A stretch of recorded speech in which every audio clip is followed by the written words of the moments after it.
Hi, I'm Roger Wakefield, And I'm Julie Wakefield. and we're going to teach you how to network. In this video, we're going to teach you not just how to network, but how to start your own group.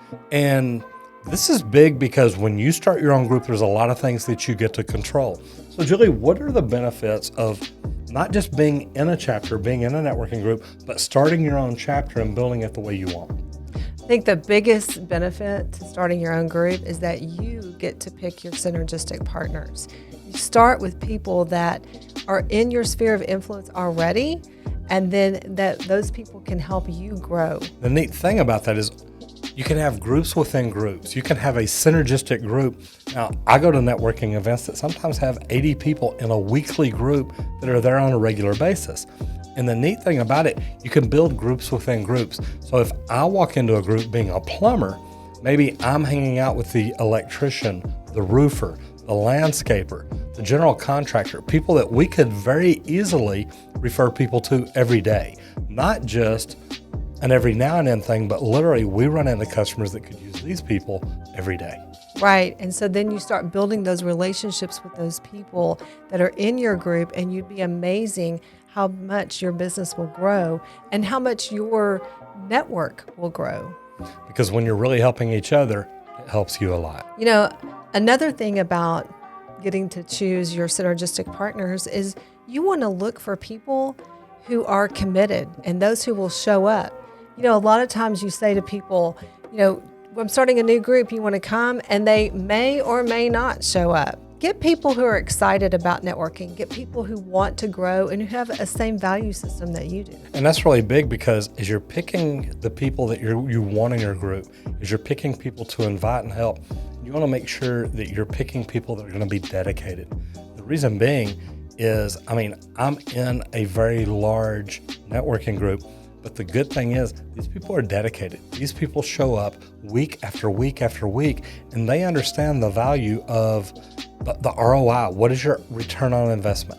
What do you get from your referrals? And what kind of people are you giving referrals to? So building your group with truly dedicated people that understand the value of a networking group is huge. Right. And another great thing about starting your own group is you're the one that gets to pick the venue, the location, the time, the day of the week. And those can all be really big, but think about it, if you're the one in control, you get to say, look, this is a really good time for me, and think about how they could affect people that maybe you want to invite to that. Absolutely. So you also want to look at the people that you are inviting to that group. So if, for instance, you're in a group of people that have a lot of construction or home service people in it, they usually do better either really early in the morning or at noontime. So you look at the overall group and think, what's the best time to meet? And then you get to control that. And one that I really like is doing the meeting right before lunch. Maybe it's 10 to 11 or 11 to 12. Right. Then as soon as you're out of the meeting, you can go do face-to-faces right afterwards. That part's wonderful. But I've also been to some that are done at 8 in the morning, and you can always find a place to eat breakfast and do a face-to-face before your meeting. And that's another really good time to go.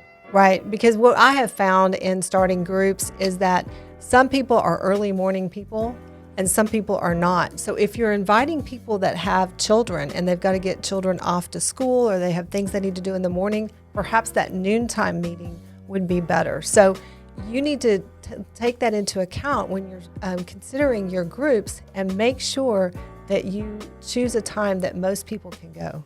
Noon doesn't work for me. If it interferes with my nap time, I get grumpy the rest of the day. Yeah, you're all into the nap. Thank goodness it's just a power nap, though. Another cool thing about starting the group is you get to be the influencer. You get to be the one, as long as you're good at running groups, that stands up front and helps coordinate things and get things going. Now, here's one thing I learned from one of the past presidents in the chapter that I'm in. Actually, he would make it a point to do face-to-face meetings with every person that came. Once you signed up as a member, he did a face-to-face with you. And think about that. If you've literally done a face-to-face with everybody in that group, they know you. Hopefully they love you, they trust you, and they connect with you, because then they're going to refer people to you. Absolutely. And I think this is probably the biggest benefit to starting your own group, is when you become that leader, people see you in a different way. They see you as successful. They see you helping others. They see you connecting people. And then they begin to, like you said, love you. So people always want to do business with people they know, like, and trust. Well, when they know, love, and trust you, well, then they will refer their friends and family to you as well. So, we had a friend who started as a real estate agent. She was changing careers and became a real estate agent. And she started a chapter of a large networking group here. And she grew that chapter to about 50 people in her first year as a real estate agent. And people were asking her all the time, why are you spending so much time networking? Well, do you know that as she grew this chapter, people began to see her blossom and grow. They started referring business to her. They wanted to help her and grow her business. She was Rookie of the Year in her real estate office, and she said about a third of her business that year came from her networking group. So starting your own business and being a leader is so beneficial. And the neat thing is, if you step up and you become that leader that truly wants to help other people, and I know exactly who she's talking about, and this lady does love helping other people. Absolutely. But she's a strong leader. She wants things to be done right and be done well. And that was great about her being the president of this chapter. She ran it like clockwork. It was amazing. And I've been networking for a while now, but to walk in and see how this woman ran this meeting, it was phenomenal because she knew exactly what she was doing. She kept everything on time, on pace. Everybody had an amazing attitude. And this young lady walked around and talked to everybody all the time. And it was done really well. If you want to learn to run a meeting like that and get really good at keeping things organized, on pace, and flowing, it can make for a great chapter meeting. Absolutely. That's the best reason I can think of to start your own group. Now, don't get me wrong. Sometimes running a chapter, being a president of a group, it can be time consuming. It can take a lot of time because you've got to get ready for it. The good thing is, if you're an educational based or training based group like we're in, it can take time because you need to know what you're talking about before you get there. So you need to look over things. You need to check things out. You need to also make sure that you know what's being discussed that week. That way you can cover it very clear. And that's why it's smart to spend a little bit more time beforehand to do it. You also may have to get there a little early to help set the room up, make sure everything's working, make sure your lights are working, speakers, PowerPoints, anything at all. You want to make sure that your meeting is ready to go on time every single week. And that can be a big responsibility. Right. And it can also take away from the job that pays your bills. So you want to make sure you choose a group that has systems and processes in place. Because you as a president want to be setting up. You want to make sure things are ready, but you also want to be there to greet people. And so one of the groups that we love the most is Master Networks because it has systems and processes built in place. So all you have to do is pull it. It reduces so much of the time that you need to prepare for that meeting. So why would you want to create it and start over? I was a teacher for a long time, and we always said, the wheel has already been invented. Don't reinvent it. Use the systems and processes that are in place.